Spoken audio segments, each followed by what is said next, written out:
Inicia el 2024 con mucha violencia, furia, fuego y muerte. Fíjense nada más el atentado, asesinato de un líder de Hamas en el Líbano, la llamada de David Cameron al ministro de Exteriores de Irán responsabilizando del apoyo a los hutíes atacando barcos, Estados Unidos atacando y hundiendo lanchas de los hutíes, y ahora el atentado en Irán, en Kermán, con más de 100 muertos. Así es el inicio 2024, pero sin duda algo que va a marcar, escucha bien, algo que va a marcar la historia de la humanidad es cómo se resuelva el conflicto entre Israel, Hamas, el conflicto Hamas-Franja de Gaza. Esto va a ser vital para entender el movimiento geopolítico e incluso, yo digo, y se lo vamos a preguntar a Jorge Santa Cruz, podría alterar el curso de la historia de la humanidad dependiendo cómo se resuelva justamente esta tragedia. Vamos a preguntar de todo esto aquí en Detrás de la Razón. Soy Roberto de la Madrid, comenzamos.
Prácticamente una amalgama de todos contra todos, amenazas de todos los bandos, amenazas de guerra, amenazas de muerte, amenazas de respuesta, amenazas de venganza, amenazas de muchas cosas, porque si tú haces, entonces yo hago, si tú desplazas el barco, entonces yo te desplazo 3 más, si tú te atreves a apoyar a tal, entonces yo voy a congelar tus cuentas, y así, una guerra de todos contra todos que se está gestando y que tú ya lo denunciaste aquí. Jorge Santa Cruz está con nosotros desde hace mucho tiempo, de cómo la humanidad se estaba metiendo a una tercera guerra mundial ya en curso prácticamente. Está con nosotros Jorge Santa Cruz. Jorge, es un placer, un abrazo, hermano, un abrazo de Año Nuevo, lo mejor a pesar de todo de todas las desgracias y todas las crisis y las tragedias. Un abrazo a ti, a tu familia y a todos los que nos ven. Un abrazo y lo mejor siempre. Jorge, caótico el comienzo de año, dramático el comienzo de año, muy triste el comienzo de año, de ver cómo el ser humano no se puede poner de acuerdo, caótico el inicio de año, con mucha violencia, con mucha fuerza, con mucha muerte. Jorge, gusto saludarte, hermano, un gran abrazo de inicio de año y lo mejor para ti y tu familia siempre, y agradecido siempre porque estés aquí y nos compartas pues todos tus análisis, investigaciones, la reflexión y tus conclusiones, que son siempre muy importantes para entender el mundo. Empezamos con este tema que es, creo que, muy importante, como lo decía al principio, la resolución, dependiendo de cómo se resuelva el conflicto Israel-Hamás, Israel-la Franja de Gaza, es como podemos entender y podremos entender el 2024, incluso se puede alterar la historia de la humanidad. Pero antes de empezar con ese tema principal, yo te quiero preguntar tu reacción de ayer cuando viste de pronto el atentado en Irán. ¿Esto se enmarca con lo que estamos viviendo en el mundo? ¿Es un hecho aislado? ¿Cuáles son tus lecturas sobre este atentado? Jorge, por favor. Roberto, hermano querido, muchísimas gracias por la oportunidad, a ti, a Shadi, al equipo, a tu audiencia. Les deseo en lo que cabe un muy buen año 2024, lleno de salud sobre todo, y que puedan seguir haciendo este periodismo que abre ojos, que abre oídos para que la gente que quiere saber leer y saber escuchar, pues saque provecho. Querido Roberto, me quedé meditando cuando hablabas en tu magnífica introducción. Me quedé meditando sobre dos conceptos en específico. Uno, que se juega el futuro de la humanidad, y estoy totalmente de acuerdo, lo diré por qué. Y dos, que estamos prácticamente en la Tercera Guerra Mundial. No quiero sonar de ninguna manera alarmista, pero tampoco se pueden minimizar los acontecimientos, las repercusiones de los acontecimientos. Me preguntas en primera instancia qué reacción tuve, perdón por hablar en primera persona, cuando me enteré del atentado en Irán. Bueno, que esto evidentemente fue preparado y que lo hicieron coincidir con el 4º aniversario del asesinato del teniente general Qasem Soleimani, el principal militar iraní. Lo hicieron coincidir con el tema de Gaza y lo hicieron coincidir también con el tema de Líbano. ¿Por qué? Porque es el Medio Oriente el nudo en el cual en este momento las fuerzas en pugna, permíteme que las identifique muy rápido, Estados Unidos y sus aliados por un lado, China, Rusia y los suyos por el otro, se disputan el control de esta muy pequeña porción de tierra del planeta, que es crucial por varios aspectos. Número uno, por sus riquezas energéticas, gas, petróleo. Número dos, porque es fundamental para el proyecto de la red, la ruta y la nueva franja de la seda de China. Y número tres, porque Irán se constituyó en una potencia regional que estorba el expansionismo de Israel. Entonces, para ser muy concreto, lo veo como una represalia contra Irán por hacer frente al expansionismo sionista y sobre todo, Roberto hermano, sobre todo porque Irán es aliado estratégico de Rusia y de China. Esa es mi respuesta. Lamentablemente, no puedo decir que me sorprendió porque era previsible, pero sí me dolió. Me dolió en el alma como cuando muere cualquier ser humano, Roberto. Sobre todo porque pues al final quien se congrega pues son seguidores que muchas veces ni participan en la política, mucho menos en las decisiones de nada, y al final, como siempre, el pueblo, el grueso del pueblo, los que trabajamos y llevamos pan a la familia, son los que pagan las malas decisiones o las decisiones de otros y pagan con su sangre. Qué tristeza y qué horror de humanidad, de élites que controlan el planeta con esas decisiones. Porque finalmente los líderes no se mueren, Jorge. Y ahora sí, vamos directo al tema punto, al tema puntual.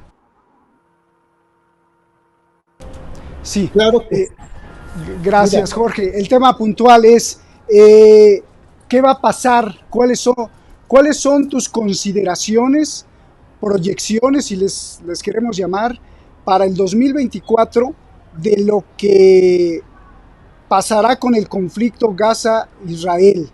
Y obviamente esto nos llevará a muchas aristas y muchas preguntas que pues tú ya sabrás cómo quieres estructurarla, de qué está pasando, qué va a pasar, cuáles son las alternativas de lo que pase, la gran estupidez de Netanyahu, o más bien criminalidad de Netanyahu, las decisiones también criminales de otros.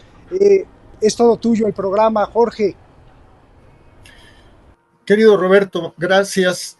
Aquí abro un paréntesis. Siempre que me haces el favor de invitar y cuando veo el programa me quedo con la sensación de que se pudo haber hecho mejor. Voy a tratar de hacerlo mejor que las ocasiones anteriores, hermano. No, Mira, siempre lo haces mejor. muchas gracias. Mira, esto me ha llevado a mucha reflexión. Finalmente, lo de Gaza fue el detonante para que los globalistas occidentales traten de hacerse con el control del Medio Oriente, un control que se les está escapando de las manos como el agua.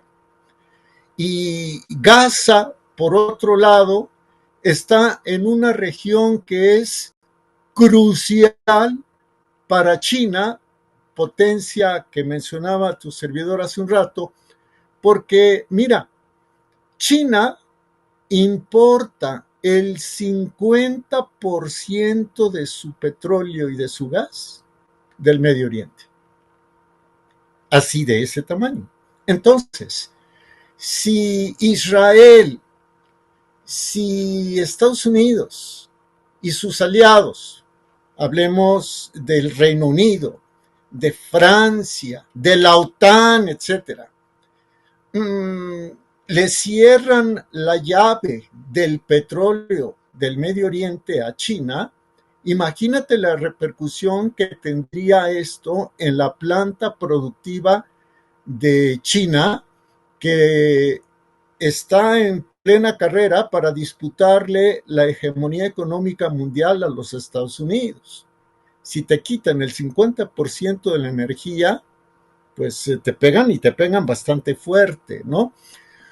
Por otro lado, Roberto, el conflicto de Gaza tiene además otras dos aristas. Una es regional, es decir, favorecer el expansionismo de Israel, hacerse con el control total de Gaza. Ya lo dijeron entre el 31 de diciembre y el 1 de enero, dos de los ministros más recalcitrantes de Netanyahu, Bezalel Smotrich, el ministro de Finanzas, y por el otro lado el ministro de Seguridad Nacional, este señor de nombre Itamar Ben Gvir, de que pues es necesario que los gazatíes se vayan, porque para que Israel esté seguro se necesita que Gaza esté poblada por israelíes, por colonos israelíes. Y aparte, veo un componente religioso que lo puede hacer todavía más grave. La historia nos enseña, querido Roberto, perdóname. Sí, no te Gracias. preocupes. No. La historia nos enseña que cuando las posturas religiosas se exacerban, entonces dan pauta a los fanatismos, ¿no? Perdón, de hecho, jamás es una organización compuesta por fanáticos. Pero los sionistas que quieren la limpieza étnica en Gaza también son fanáticos. ¿A dónde quiero llegar? Hay una organización que tu amable público la puede detectar en internet sin mayor problema, que se llama thethirdtemple.org, el tercer templo.org. Y esta organización está muy a tono, querido Roberto, está muy a tono con el fundamentalismo de Smotrich y el de Ben Gvir, en el sentido de que todo el Medio Oriente les pertenece y que ya es hora de que construyan en lo que llaman el monte del templo, donde está la cúpula sobre la roca y donde está la mezquita de Al-Quds, que ya es tiempo de que Israel, entre comillas, así lo dicen ellos, recupere ese territorio para comenzar la reconstrucción del tercer templo. El primero destruido por Nabucodonosor, el segundo destruido por el general Tito, y que ya es hora de que comience el tercer templo, la construcción del tercer templo. ¿Y por qué es importante esto? Y con esto te devuelvo la palabra. Querido Roberto, esto es importante porque según las profecías de los talmúdicos, con la construcción del tercer templo inicia lo que ellos llaman la etapa mesiánica, la etapa de la redención y del poder judío. Incluso estoy en posibilidades de afirmarte que como parte de este tema del tercer templo se necesita una vaca roja. Todo está en el Antiguo Testamento. Se necesita una vaca roja perfecta para que en su momento sea sacrificada y su sangre y sus cenizas purifiquen al pueblo de Israel y luego venga una etapa de paz.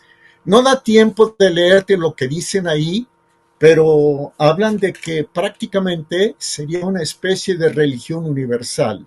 Así lo dicen. Bueno, entonces, del estado de Texas ya fueron enviadas 5 vaquillas rojas que están mimando, qué bueno, por ellas, apapachándolas, en fin, cebándolas, examinándoles, te puedo decir, que cada pelo, para que en el momento en que esté listo el tercer templo, en que esté lista la redención de Israel y la venida del Mesías, entonces la sacrifiquen. En síntesis, en Gaza, entonces, bullen 3 tipos de causas. Una geopolítica regional, ¿sí? Tratar de minar a quienes estorban el proyecto del Gran Israel que tú has tocado aquí en tu programa. Y en eso pues involucran a Irán, a Siria. 2, el que Israel abra la puerta a que Estados Unidos y sus aliados eviten o traten de evitar que penetre la nueva ruta y la franja de la seda de China. Y número 3, el tema religioso de los talmúdicos que quieren ya empezar la construcción del tercer templo para que venga su Mesías, un Mesías que evidentemente gobernaría todo el mundo, Roberto. Pues lo que dices es de terror, me aterran tus palabras de verdad, y no como lo dijiste al principio por ser alarmista, pero si tenemos locos con poder y además fanáticos respetando de verdad con mucha prudencia todas las religiones, pero fanáticos creyendo que hay que derramar sangre para purificar y que Dios venga, pues entonces estamos en unas acercándonos a un punto en donde todo sería válido siempre y cuando cumplas con la palabra de, de la divinidad de acuerdo a cómo cada quien la vea, y eso es, pues eso es terrible. Ya lo vimos en la historia universal y eso significa muerte y más muerte y obviamente no ponerse de acuerdo. Hay un problema, digo, todo esto que parece así como muy esotérico, religioso, encuadra porque cuando empieza este fuego desmedido entre Israel y Hamas, a partir del 7 de octubre, pues tú sabes y ustedes saben que Gaza pues es la región con más densidad de población en el mundo, y todos estos millones de pobladores gazatíes, gente civil, gente que trabaja, están siendo arrinconados, y el día de hoy pues toda la parte norte de Gaza pues se pasó a la del sur y las tienen así como ratones apretados. Cientos de miles de personas han tenido que abandonar sus casas. Imagínate tú que nos estás viendo que de pronto caen misiles y tienes que correr. No importa de qué afiliación seas o si eres político o no político o si le vas a un partido u otro, tú tienes que correr porque los misiles de Israel están cayendo, y abandonar todo si es que puedes, porque si no te mutilaron a tu familia o mataron a la mitad de tu familia o te quitaron una pierna en los bombazos. Pero el día de hoy Gaza está apretujada en el sur. Es así, ¿no, Jorge? Y está apretujada en el sur y no puede escapar ya a ningún lado. Esto cuadra con que, pues, con interpretar que hay una intención de barrer y de limpiar, así como con escoba, hacer una limpieza de gazatíes, de habitantes de Gaza. Esto encuadra con limpieza étnica, por supuesto, pero ¿qué va a pasar, Jorge? Porque los están empujando cada vez más hasta la pared, porque hay una pared en el sur, que es la frontera con Egipto. Y Egipto ha dicho que no los va a dejar pasar porque entre esos pobladores, que la gran mayoría son gente honesta y trabajadora, sin duda se van a esconder algunos que no promulgan las mismas ideas que el presidente de Egipto, como los hermanos musulmanes, como la gente de Hamas. Y obviamente Egipto dice: yo no los voy a recibir porque voy a traer más terrorismo a mi país. Y entonces aquí viene la gran pregunta: ¿cómo se va a resolver esto? ¿A dónde van a ir todos esos gazatíes? Israel no le va a quedar más remedio de que aceptar que perdió y dejarlos que regresen a sus casas, o los va a bombardear y los va a eliminar como si fueran insectos. Por eso es que empezamos el programa. De lo que pase ahí se podría modificar el curso de la historia de la humanidad. Tú mismo escribiste un artículo que estuve leyendo muy bueno, que dices que si esos gazatíes son relocalizados en campos de refugiados en Europa, en Estados Unidos, en otros continentes, ahí sin duda va a ir la semilla de algunos que quieran vengarse con terrorismo y empecemos a ver focos de terrorismo por todos lados. ¿Cuál es la solución? Israel no creo que quiera aceptar la derrota, la tendrá que aceptar, fumigará como si fueran insectos. Esto es verdaderamente grave, Jorge. Sí, Roberto. Mira, lo que tu servidor prevé es que las hostilidades continuarán y los israelíes ultraconservadores de Netanyahu se saldrán con la suya y culminarán con la limpieza étnica de Gaza. Antes de continuar, sin embargo, quisiera, si me lo permites, hacer una distinción, porque, por ejemplo, los partidarios del tercer templo no necesariamente son todos los judíos que viven en Israel ni todos los judíos que forman parte de la diáspora. De hecho, Netanyahu enfrenta una oposición fuerte a raíz de que, entre otras cosas, modificó el sistema de justicia para supeditar al poder judicial de su país, supeditarlo a él y de esta manera ganarse impunidad porque sobre él y su esposa pesan acusaciones de corrupción. Dicho lo anterior, regreso al tema de Gaza. Mira, uno de los ministros, no recuerdo si fue Smotrich, aquí lo tengo, sí, fue Smotrich, el ministro de Finanzas, dijo el 31 de diciembre en tono de silogismo lógico lo siguiente: palabras más, palabras menos. Para que Israel tenga seguridad, debe haber control sobre Gaza. Para que haya control sobre Gaza, debe haber presencia civil de Israel, o sea, los colonos que se roban las pertenencias, la tierra, eso lo digo yo, las tierras, los hogares de los palestinos. Y concluyó esta especie de silogismo Smotrich el 31 de diciembre diciendo lo siguiente: para que haya presencia civil de Israel en Gaza, debe haber la emigración de gazatíes.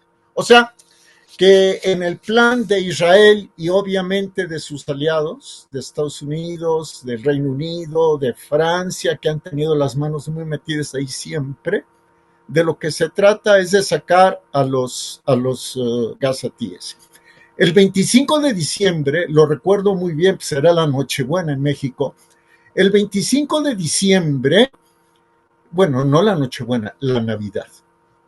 El 25 de diciembre, el primer ministro Benjamín Netanyahu dijo que una de las líneas de trabajo era el de la migración voluntaria.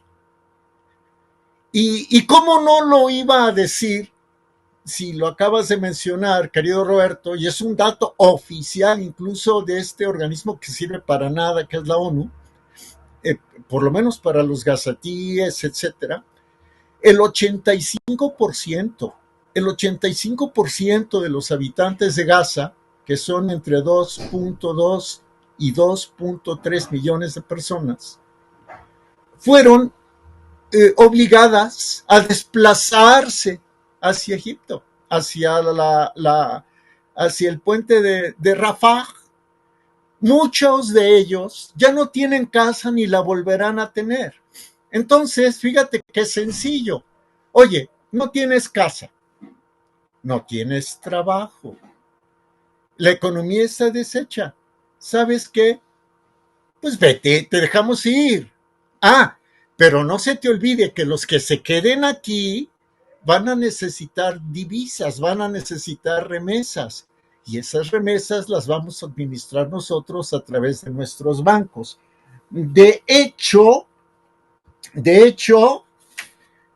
Itamar Ben-Gvir, el ministro de Seguridad Nacional, cuando habló de fomentar la migración de los habitantes de Gaza, dijo que era una solución justa, moral y humana. Entonces, si ya te tienen al borde de la nada, pues es muy sencillo terminar por obligarte a que te vayas de lo que ha sido tu tierra por milenios, por cientos de años. Oye, Ahora, bueno, perdón, pero qué tremendo lo que dices, porque entonces te bombardeo la casa, te quito la casa, eres un trabajador, te gusta el trabajo, te gusta mantener a tu familia, no tienes casa, no tienes tierra, te aviento para allá y después te puedo ofrecer un trabajo en unas casas que ya te puse en el desierto y estás ahora controlado. Esto, qué macabro al que se le ocurrió.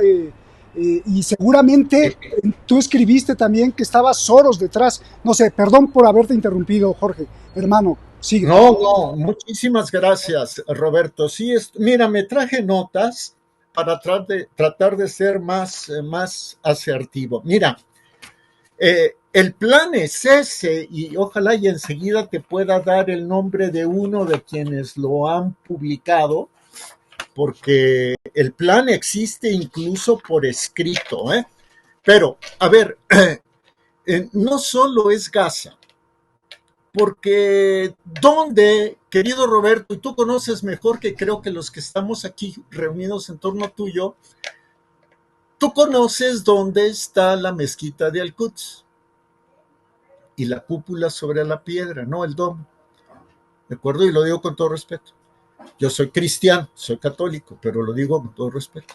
A ver, ¿de qué? El siguiente paso, ¿cuál sería?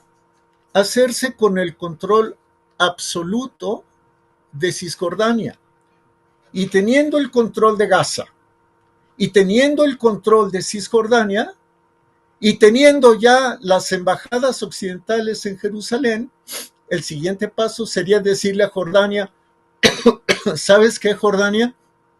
Discúlpame, pero como lo dijo Ben Gavir, toda esta agitación comenzó, tú lo recuerdas y lo dijiste aquí, cuando Ben Gavir se metió 2 veces y profanó 2 veces los lugares santos de la religión musulmana en la Jerusalén ocupada, y dijo que el monte del templo le pertenecía a Israel. Ahí comenzó todo esto, o sea, nada es por casualidad. Bien, cuando le diga a Jordania, porque Jordania es la que financia el mantenimiento de los lugares santos, los terceros más importantes para la religión musulmana, pues entonces sí podrá comenzar la construcción del templo. Y si me lo permites, déjame un minuto más para, Claro, claro, para todo es tu programa, Jorge, por favor, ni lo preguntes. gracias, gracias, para decirte lo que los promotores de la construcción del tercer templo dicen casi al final de su presentación, que está en internet. Se llama en español el proyecto El Tercer Templo. Roberto, gentiles amigos, escuchen. Encontrar un lugar de rezo al único Dios que esté abierto a todas las naciones en Jerusalén borra instantáneamente la invención de las religiones. ¿Por qué dividir a los que creen en un solo Dios? Las religiones constituyen el desastre más grave conocido por el hombre. El tercer templo concentrará las oraciones de todas las personas en un solo lugar. El concepto de sinagoga, mezquita o iglesia está obsoleto. No importa si se reza sentado, de pie o de rodillas, todas deben ser libres de orar a Dios donde quieran, en el idioma que deseen y en cualquier posición que les complace. Dicho proceso de redención se inició a partir de la destrucción del segundo templo, ya que los judíos comenzaron a rezar por la construcción del tercer templo desde el día siguiente. O sea, la construcción del tercer templo implica la redención del pueblo judío y el antecedente para la venida de su Mesías. Ellos dicen que se puede rezar en Jerusalén, se podría rezar en Jerusalén al único Dios. ¿A cuál Dios? Al de los judíos, que serían redimidos por la construcción del tercer templo, el sacrificio de la vaquilla, etcétera, o de la vaca roja, y los demás quedaríamos como en un segundo nivel. No sé si me explico. Bien, este es el alcance a nivel regional, primero, del asunto de Gaza. Primero es Gaza, luego es Cisjordania. Y además lleva un componente de fanatismo religioso. Luego vendría el tratar de desplazar o impedir que China siga penetrando en el Medio Oriente y de bloquearle el 50% de su petróleo, del petróleo que consume China. Y por último, antes de que se me olvide, En Gaza, tengo el dato, estimado Roberto, de que tan solo a medio kilómetro por debajo del nivel del mar, medio kilómetro, 500 metros, 600 metros, o sea, pues aguas someras, a 30 kilómetros de la costa de Gaza, existen yacimientos de gas natural que se calculan en 30,000 millones de metros cúbicos, que esto obviamente sería fabuloso para la planta productiva de China, la planta productiva de Rusia, aunque Rusia es productor de petróleo, la planta productiva de Siria, etcétera, ¿no? Entonces también está ese componente. Gaza primero, Cisjordania después, luego la construcción del tercer templo y finalmente la lucha frontal por el poder del mundo por medio de conflictos regionales al estilo Vietnam, al estilo Guerra Fría, sin descuidar que hay otros dos puntos calientes: Ucrania y Taiwán. China la está jugando de que no quiere enemigos con nadie. China logró que Arabia Saudita y que Irán restablecieran relaciones. China le compra a 5 países árabes la mitad del petróleo. ¿Tú crees que le conviene a China que la desplacen de ahí? Porque China lo que necesita es lograr legitimidad a nivel internacional. No estoy hablando a favor del régimen chino, simplemente hablo como un observador. Necesita lograr legitimidad. ¿Para cuándo? Para cuando se dé el tema de Taiwán, que se tendrá que dar tarde que temprano. Te voy a compartir por ahí un documento, un estudio que me sorprendió del Consejo de Relaciones Exteriores de los Estados Unidos sobre Taiwán, donde prácticamente ya el Consejo de Relaciones Exteriores se manifiesta a través de su analista a favor de la causa de Estados Unidos y de Taiwán. Entonces sí se presagia un conflicto. ¿Cuándo? No lo sabemos. Es el juego del mundo, el destino del mundo, Roberto, el que está en juego. Exacto.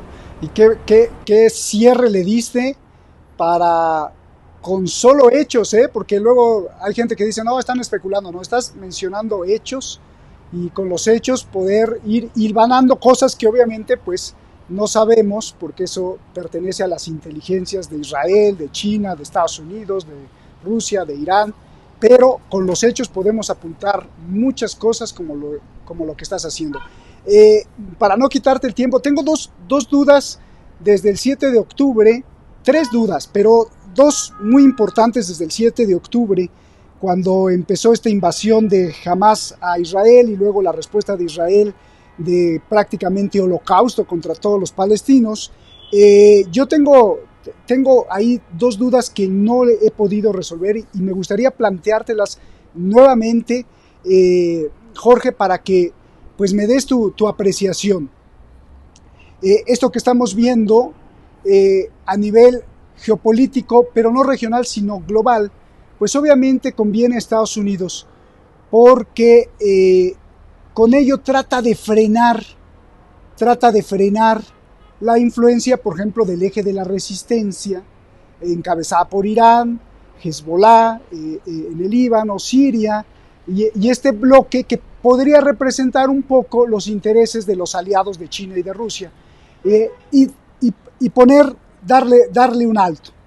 También podría frenar la ruta de la seda, porque China lo que quiere es implementar la ruta de la seda y que también pase por Israel. Además de que podría ser un escape hacia adelante el generar una guerra en Oriente Medio, porque eso le generaría muchas ganancias a Estados Unidos por la fabricación de armas, por la distracción de todos los actores en un mundo caótico, económico, en donde está amenazado el dólar.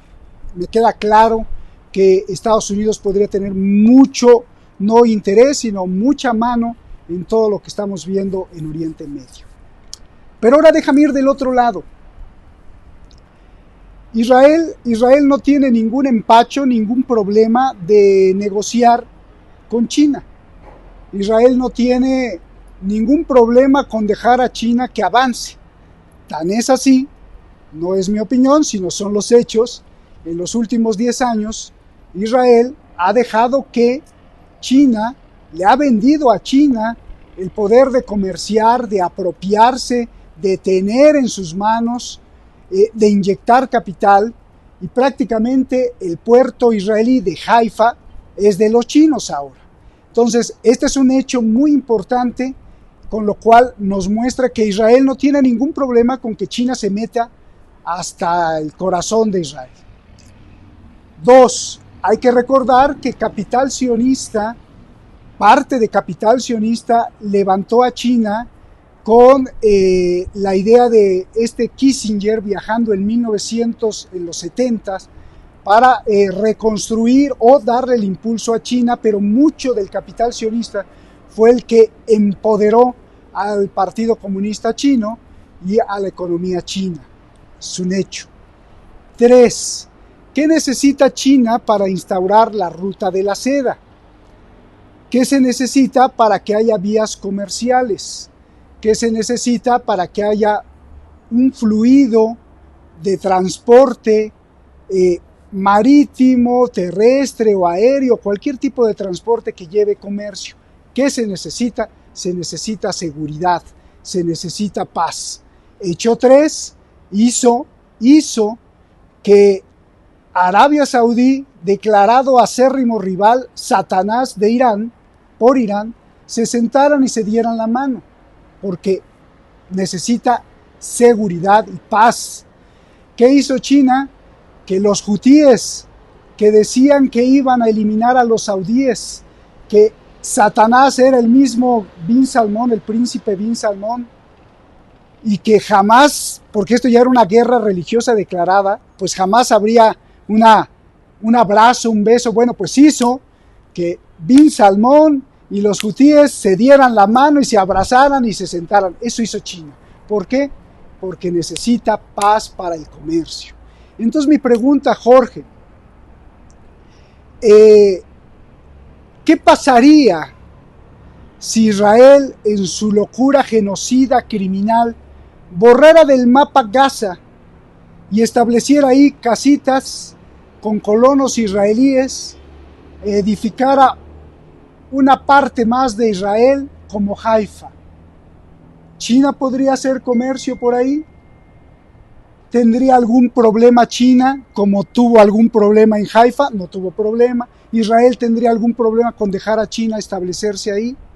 La ruta de la seda podría consolidarse porque habría paz a costa de miles de vidas, ya sea expulsadas hacia el Sinaí, hacia el desierto del Negev, hacia campos de refugiados en diferentes partes del mundo, o eliminados, exterminados como insectos.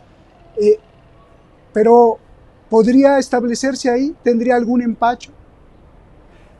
¿Se podría establecer la ruta de la seda si regresamos y rebobinamos la cinta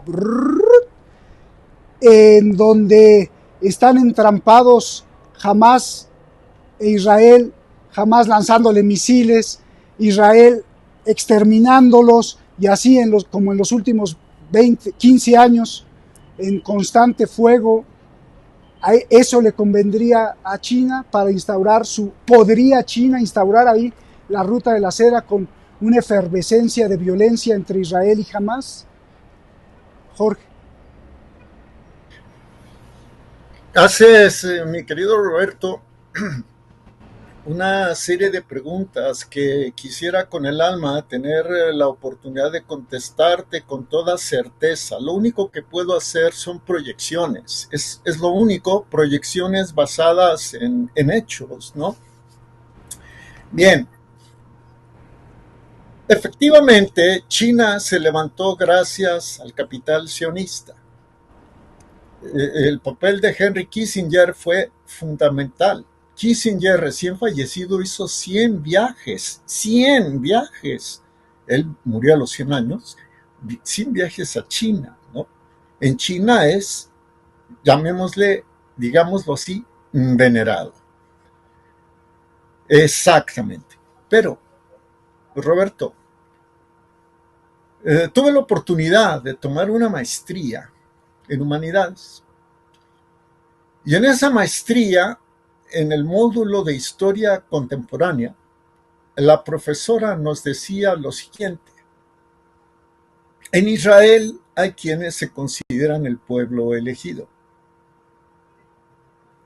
pero si revisamos con detalle, decía la profesora, y he tratado de hacerlo, en China ocurre un fenómeno semejante. O sea, en, en las capas, en los estratos sociales chinos, en los distintos estratos, existe, bulle la convicción de que ellos son un pueblo especial, un pueblo diferente, en cierto modo, un pueblo guía. Voy a decir pueblo guía para no decir pueblo superior. Esto choca con la concepción talmúdica clásica, ¿sí? Y choca también con la visión derivada del Talmud, del destino manifiesto y la doctrina Monroe. Entonces, los chinos, lo digo con todo respeto, al decir los chinos, no lo digo en sentido peyorativo, los chinos ya se la creyeron y no van a echar reversa, no van a hacer como tú dijiste, ya no van a regresar la cinta. ¿Por qué? Porque ellos consideran que tienen un papel en la historia que cumplir. Y Xi Jinping, el presidente, secretario general del Partido Comunista, responsable del Comité de las, etcétera, etcétera, Xi lo que ha hecho es, si tú te das cuenta y el público también, es fertilizar ese sentimiento que le da coerción, no coerción, cohesión, que le da sentido y unidad nacional a los chinos. Porque en China la unidad no se construye a partir de los personalismos como en Occidente. En China es al revés. Renuncias al personalismo en aras de un sentimiento colectivo que en cierto modo se vive también en quienes se sienten pueblo elegido, en cierto modo. Ahora, renunciará China si cae Gaza, si borran a la población gazatí. Voy a conectar la computadora, Roberto, dame un segundo, no nos vaya a hacer una travesura. Claro, sí, claro. No, oye, y también choca con la ortodoxia de Putin, ¿eh? Lo dijo hace 2 años, somos una civilización legendaria y de muchos años en donde tenemos valores propios y llamó a los rusos a defender esos valores para que no se infiltrasen otro tipo de valores occidentales sobre todo, pero también la ortodoxia de Putin chocaría, ¿no? Y por eso hay quienes dicen que pues están unidos China y Rusia, pero solamente por una conveniencia geopolítica, pero también hay una desconfianza milenaria, por no decir más bien centenaria, ¿no? Sí, solo quería apuntar eso. Adelante, adelante. Gracias, Roberto. Bueno, de hecho, la Rusia zarista le quitó 1 millón de kilómetros cuadrados a China cuando el antiguo imperio chino venía en decadencia. No hay que olvidar eso. Pero efectivamente, tanto Putin como Xi son ortodoxos en ese sentido. Ya habrá tiempo en otra ocasión, si me lo permites, de hablar, por ejemplo, de dos sistemas y un país y de una Rusia nacionalista que fomenta la natalidad, mientras también hace negocios con países comunistas y con tiranos comunistas. Pero bueno, esa es harina de otro costal. Eh, a lo que voy es a lo siguiente. Respondo, te doy mi proyección y se la comparto al público, con todos los errores que eso puede conllevar y que son mi responsabilidad.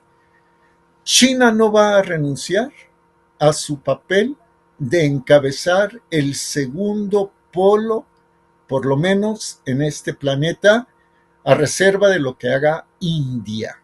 India ha tenido acercamientos con Estados Unidos también. Entonces, se podría perder Gaza, se podría perder en cierta forma o se podría perder Cisjordania, pero China no se quedaría con los brazos cruzados. Tiene muy cerca a Siria, tiene muy cerca a Irán y tiene muy cerca de Medio Oriente a otras naciones que podrían ayudarle a hacer, entre comillas, el trabajo sucio. Hablo de trabajo sucio, Roberto. Mira, espero que esta conclusión sirva. Tú me hiciste el favor de hablar poco tiempo después del 7 de octubre. Y tu servidor dijo aquí en tu programa que era a todas luces un hecho preparado, un hecho que había sido medido hasta en su detalle más ínfimo. Lo reitero, pero ahora voy a dar como fuente a quien llegó a ser por 15, 16, 17 días consejero de Seguridad Nacional del entonces presidente Donald Trump, y que fue durante muchos meses jefe de la Agencia de la Defensa de los Estados Unidos, el teniente general Michael Thomas Flynn. El general Flynn, en una conversación breve que tuvo con un periodista antisistema de los Estados Unidos, que tú conoces, que se llama Alex Jones, dijo palabras más, palabras menos lo siguiente el 27 de diciembre pasado. Está en la red social X, allí lo pueden ver, ahí está el video. Él dijo, Israel sí sabía, Netanyahu está a favor de la limpieza étnica de Gaza, y en esto de la limpieza étnica de Gaza está coludido ni más ni menos que George Soros, al que tú mencionaste hace un rato. ¿Qué dato dio el general Flynn que me parece rescatable? Bueno, de varios, este en especial, que el 7 de octubre, durante 7 horas, los sistemas de defensa de Israel dejaron de operar, y que en ese intervalo fue cuando ocurrieron los ataques de Hamás. ¿Sí? Entonces, lo que alarma a Flynn es que Netanyahu no solo envía a los palestinos de Gaza primeramente a Egipto, que Egipto no los quiere, porque ya de por sí con la hermandad musulmana ya tienen suficiente, ¿no? Jamás, en cierto modo, es una derivación de la hermandad musulmana. Bueno, pero Netanyahu no solo quiere enviar gazatíes a Egipto, quiere enviarlos a Estados Unidos, quiere enviarlos, y me consta, te puedo decir de fuentes seguras, quiere enviarlos, por ejemplo, a España. Y aquí es donde tú lo mencionabas hace un rato, y por eso escribí el artículo titulado Gaza, una trampa global, si no me equivoco. ¿Quién me garantiza que entre los refugiados, la mayoría muy buenos, con buenas personas, no vayan terroristas de Hamás que actúen? Se me ocurrió esto escuchando ahora a los muchachos que dicen, es que es una película on demand, es decir, terroristas que actúen como sucedió hace 3 meses, va a ser en Gaza, ataques terroristas bajo pedido, que en un momento dado no solo desestabilicen a Occidente, sino que se puedan llevar esos atentados a las naciones que están compitiendo por el liderazgo global con los globalistas de Estados Unidos, y hablo concretamente de China, que tiene fronteras con Asia Occidental, tú lo sabes muy bien, con China y con Rusia. Entonces, sí, literalmente, el destino del mundo está en juego. No creo que haya choques de ejércitos. Lo que sí considero muy factible, y con esto concluiría, salvo tu mejor opinión y disposición, Roberto, es que nuevamente estaríamos en el umbral de ver tragedias como las del 11 de septiembre, como las de Pearl Harbor el 7 de diciembre de 1941, como las del hundimiento de Lusitania, etcétera. Mm. Y entonces las cúpulas estarán cómodamente apoltronadas en sus sillones, en sus lujosas oficinas, mientras los pueblos seguirán poniendo la sangre, los enfermos, los heridos, los muertos, el pánico y la pobreza. Roberto. Me recordaste al Instituto Tavistock, me recordaste al diseño social desgraciado, vil, perverso de los que creen que son los más intelectuales y que tienen el derecho a decidir cómo se diseña la sociedad. Porque en esos gazatíes donde hay gente muy trabajadora, conozco a muchos palestinos, tengo amigos palestinos, son muy trabajadores, respetables, como cualquier ciudadano del mundo respetable, pero entre ellos no solo hay, no solo habría terroristas de Hamas, porque hay quien incluso, Jorge, no considera a Hamas o a los militantes y milicianos de Hamas terroristas. Olvidemos eso. Habría simplemente, como se dice aquí en México, chamacos, chavales, adolescentes de 14, 13 años, que con muchas razones estarían dispuestos a inmolarse o a poner una bomba o a destruir algo para desahogar toda esa furia al ver como un misil de quien sea, pero él sintió eso, a ver cómo un misil, al ver cómo un misil cayó y mutiló a su madre, destazó a su hermana, le quitó a su padre, aplastó su casa. Y estos jovencitos, estos niños incluso, lo que traen adentro es la revancha, la venganza, y quieren desahogar. Ya crearon terroristas, fueron diseñados para tener esa sed de matar. Qué terror, me acordé del Instituto Tavistock y de los diseños sociales que se empezaron a hacer desde hace mucho tiempo, Jorge. No sé si esté equivocado, pero parecería entonces que es parte también de un diseño que más o menos van bosquejando, van haciendo el boceto y más o menos a veces le sale, a veces no, pero parecería ser. No sé, Jorge, es la réplica a tu conclusión. Sí, cómo no, querido Roberto. Esto ya lo ensayaron con Alemania a finales de la Segunda Guerra Mundial, con todos los procesos que ellos llamaron de desnazificación. Ahora lo que intentarían sería la bueno, si es Gaza y son gazatíes, Nació. desgazatiznificación, ¿no? Eso lo intentarían. Lo tienen previsto, Roberto. Yo sugiero a tu público, lo hago de manera siempre muy respetuosa, que busquen un artículo de uno de los ideólogos de Benjamín Netanyahu que se llama Dani Danon. Dani con doble N e Y Danon con acento en la O. Es un artículo que se publicó el 15 de diciembre del año pasado en el semanario Newsweek de los Estados Unidos. O sea, no es cualquier fuente. se publicó en Newsweek bajo el título, en español, está en inglés, yo lo traduje, ¿cómo será el día después de la guerra en Gaza? ¿Cómo será el día después de la guerra en Gaza? La perspectiva de un funcionario del partido Likud, este señor Dani Danon, quien se presenta como miembro de alto rango del partido Likud en la Knesset, en el Parlamento de Israel. Ese es.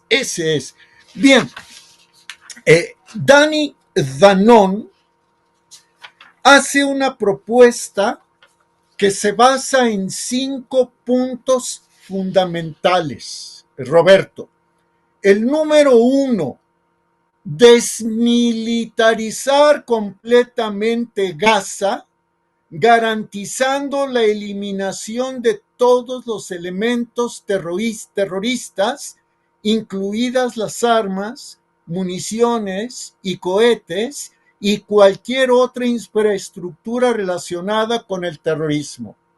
O sea, los gazatíes que se quedarán desarmados y a expensas de que la policía los detenga tan solo por mirarlos feo, ¿no? Ese es el primer punto del programa de Dani Danon.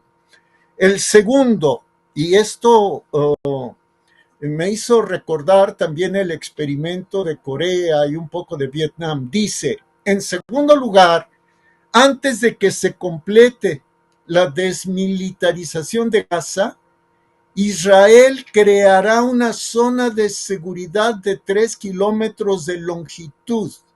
Se establecerá a lo largo de la frontera con Israel.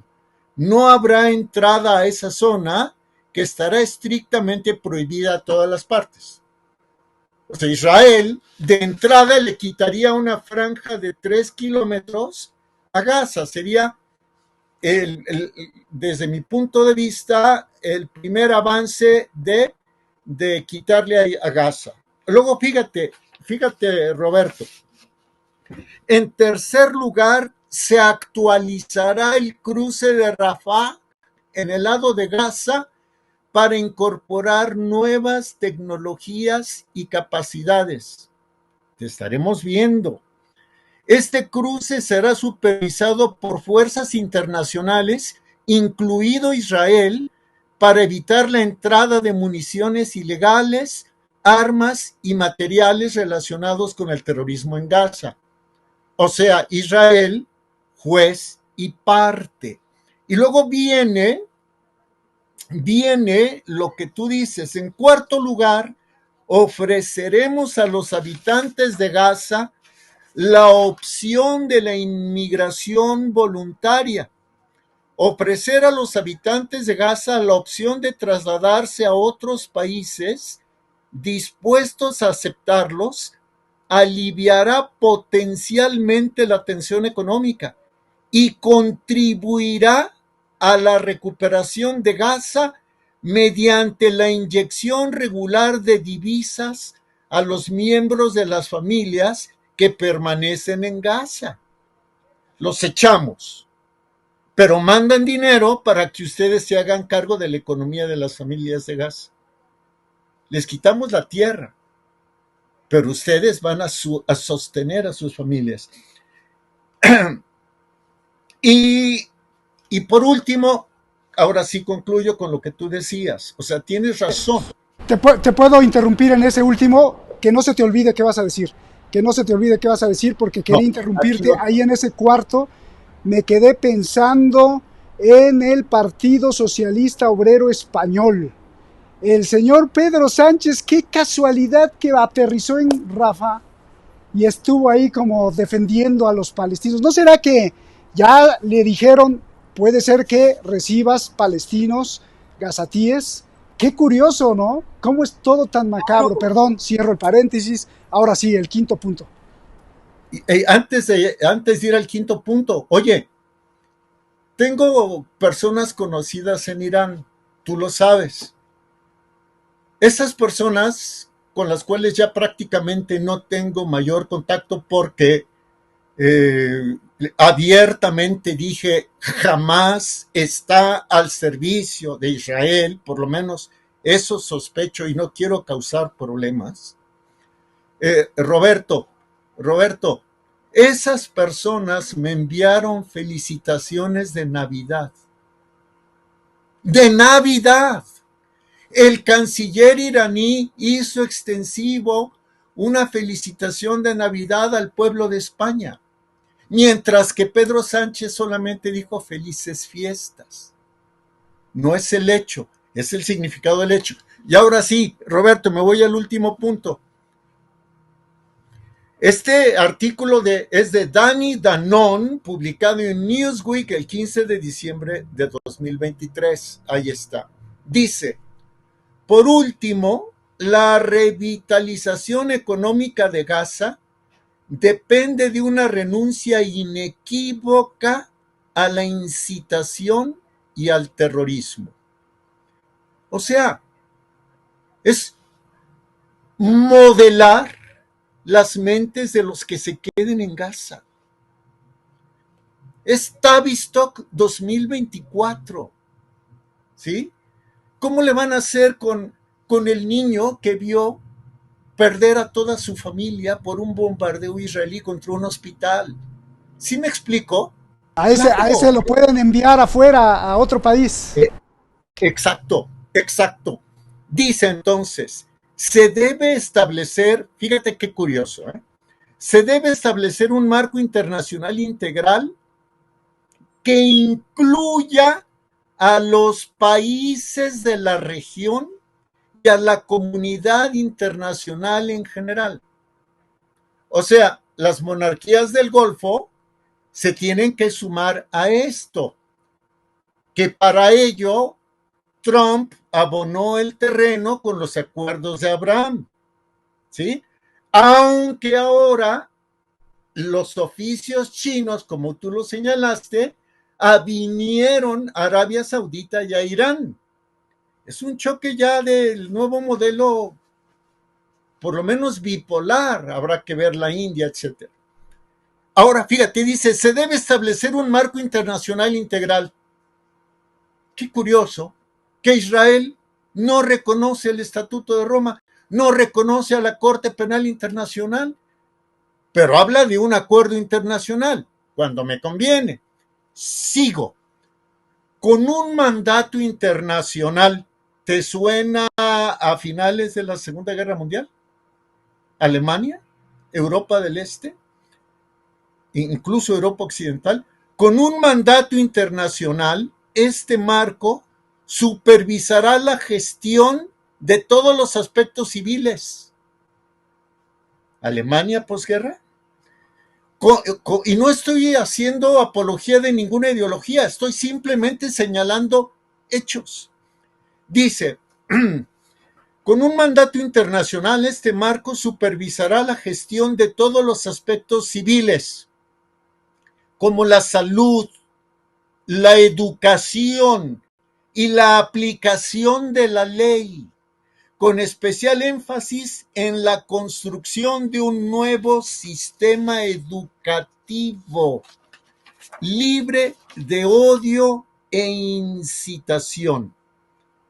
Además, este marco de colaboración contribuirá activamente a una auténtica rehabilitación económica en Gaza. Gaza se segmentará en zonas distintas y el compromiso de cada zona de adoptar nuevos valores y sistemas será recompensado con financiación y recursos. ¿Muro de Berlín? ¿Potencias ocupantes? Un mandato para Estados Unidos, otro para la URSS, otro para Francia, otro para el Reino Unido. Todo dominado desde fuera. Y las raíces históricas de la población de Gaza y los sufrimientos que ha tenido la población de Gaza, incluso desde el 1916-17, cuando el Reino Unido les prometió una patria y también lo hizo con los judíos, y a los judíos se las dio y a los palestinos no. O cuando el 47 y que Israel obligó al exilio a 7,000 gazatíes, o ahora mismo que 1,900,000 personas fueron desplazadas forzosamente hacia Egipto. Pero cada zona de Gaza deberá adoptar nuevos valores y sistemas. Con esto cierro, Roberto. ¿No te suena a llevar, entre comillas, o los valores hebreos o judíos a Gaza, o los valores de la democracia liberal de Estados Unidos, de Reino Unido, de Francia, de Alemania, a Gaza, en experimentos que ya demostraron? Tenemos Irak, tenemos Afganistán, que no sirven, que lo que hay detrás es afán de poder económico y de poder político. En Gaza se juega el destino del mundo. Qué bien acabaste, de verdad, muchísimas gracias, gracias.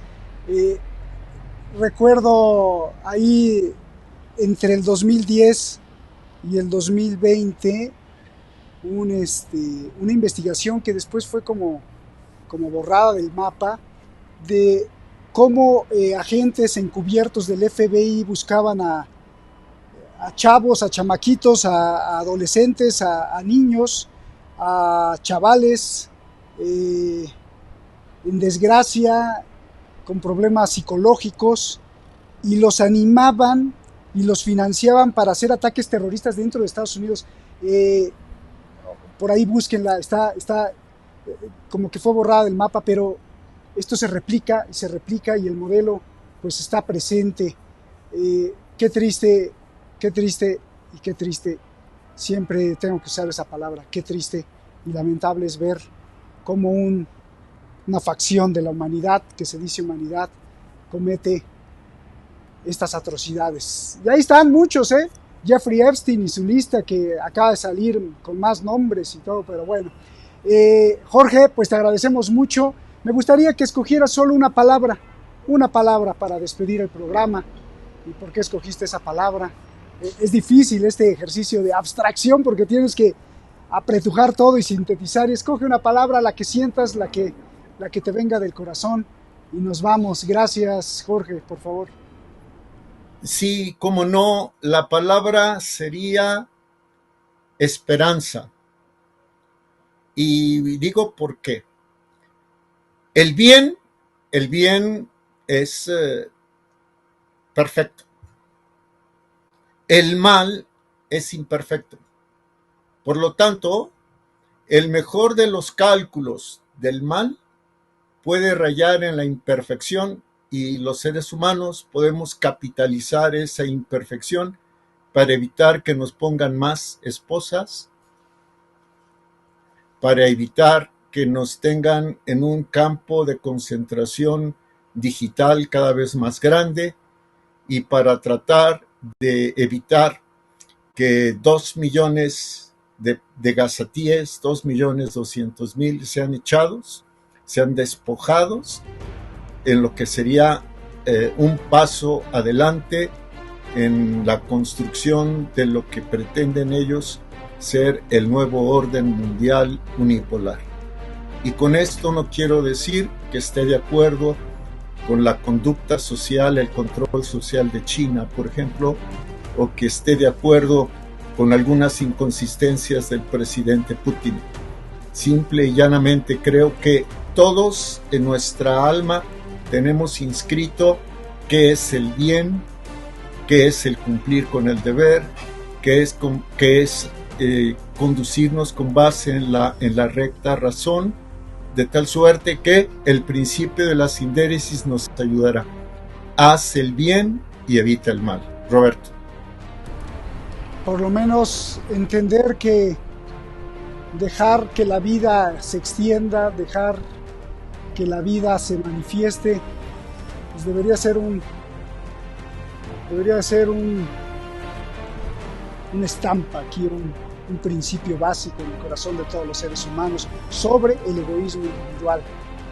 Pero pues seguiremos en la lucha. Gracias por tus conclusiones, gracias por todas tus reflexiones, Jorge, gracias por toda tu información y sobre todo por tanta investigación que haces.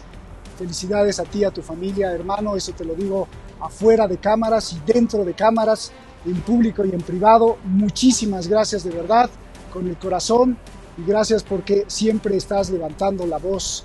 Gracias por ponernos ese ejemplo de levantar la voz. Y tú levanta la voz aunque no estés de acuerdo en lo que se dice aquí, aunque estés de acuerdo, no importa. El asunto es levantar la voz, construirla, argumentarla, investigar y no creerse en todo lo que se dice en el mundo. Muchísimas gracias, Jorge, abrazos y nos vemos hasta la próxima.